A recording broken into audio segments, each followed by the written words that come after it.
Hey y'all, it's your gender bender prophet with Chelsea Christ Incarnate, coming at you with a message from Michael, brought on by my own process, as per usual.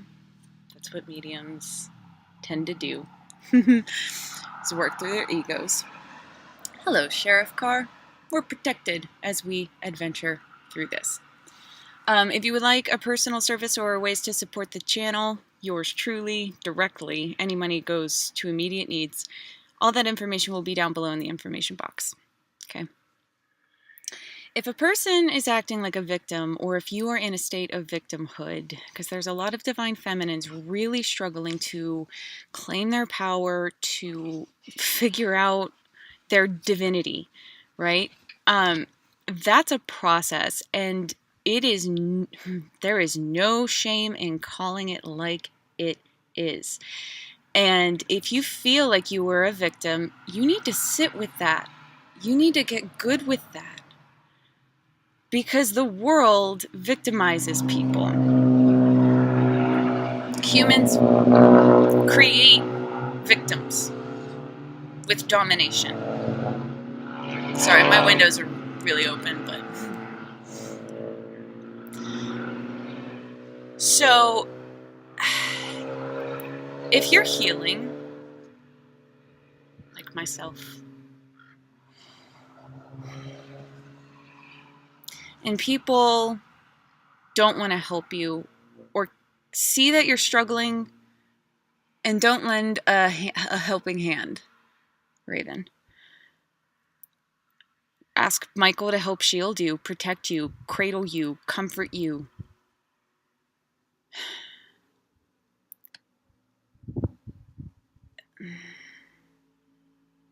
Victimhood will become a beautiful scar when you heal.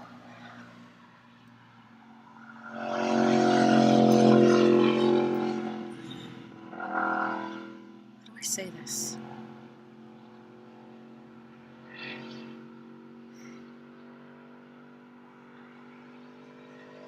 People with deep wounds are victims on many levels.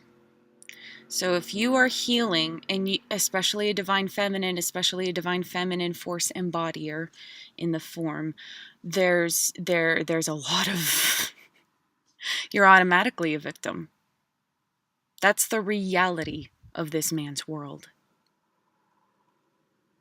So reclaiming divine feminine power is awakening to how suppressed the divine feminine power is, and doing a lot of releasing so that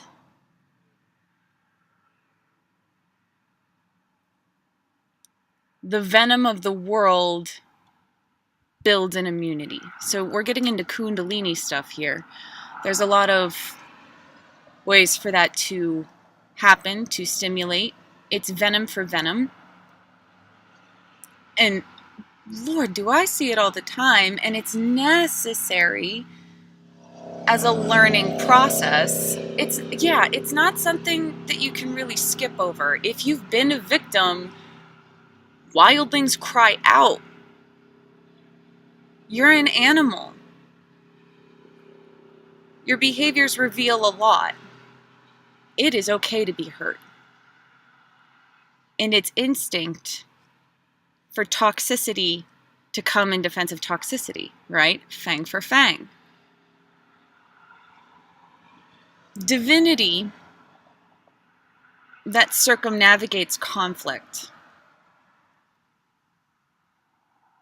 is treating your own victimhood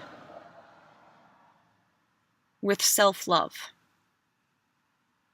It's not going to be anywhere else, especially with those who see you struggle, and it makes them feel their own struggle for whatever reason. That's not your responsibility.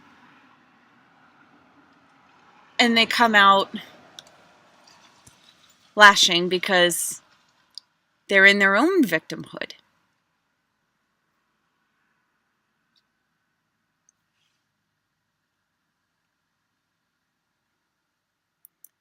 So Michael says to the divine feminine healers of this world,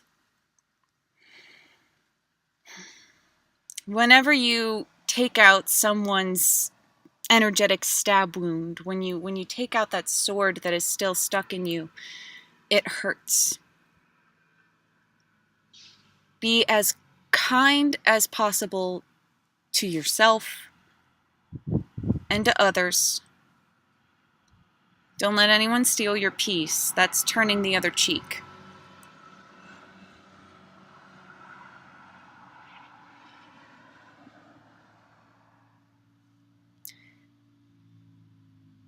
Victimization, when you realize that there's something you need to come out of,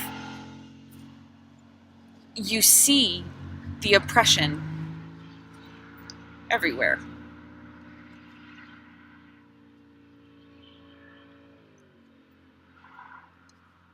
There's an unlocking happening in the collective consciousness, and the divine feminine power is awakening within all embodiers. Some people are having a harder time with it than others. Go ahead, baby. Go ahead, I got you. Go on. Make a decision. Go for it. Go for it. Go on. Go on. Here you go.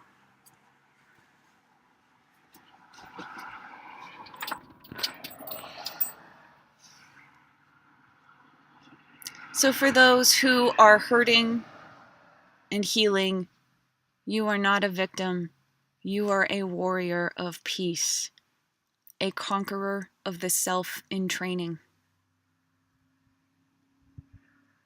I come from a place blessed enough to have the time to do a lot of energy work, partly because I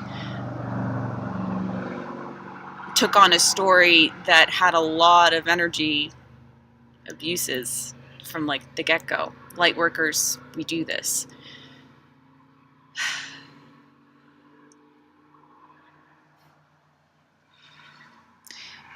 Be angry in ways that don't harm others and cleanse the self. End. There it is. What a beautiful, inspired message. Thank you so much for allowing me to be your channeler. I love you to bits and pieces. And back together again with the guidance of the angels, if I can. If I'm so able, I am deeply honored. Take care, work on. I love you for loving yourself. You know where to find me, Michael, and other angels, and other guides along your ascension. Take care, everyone.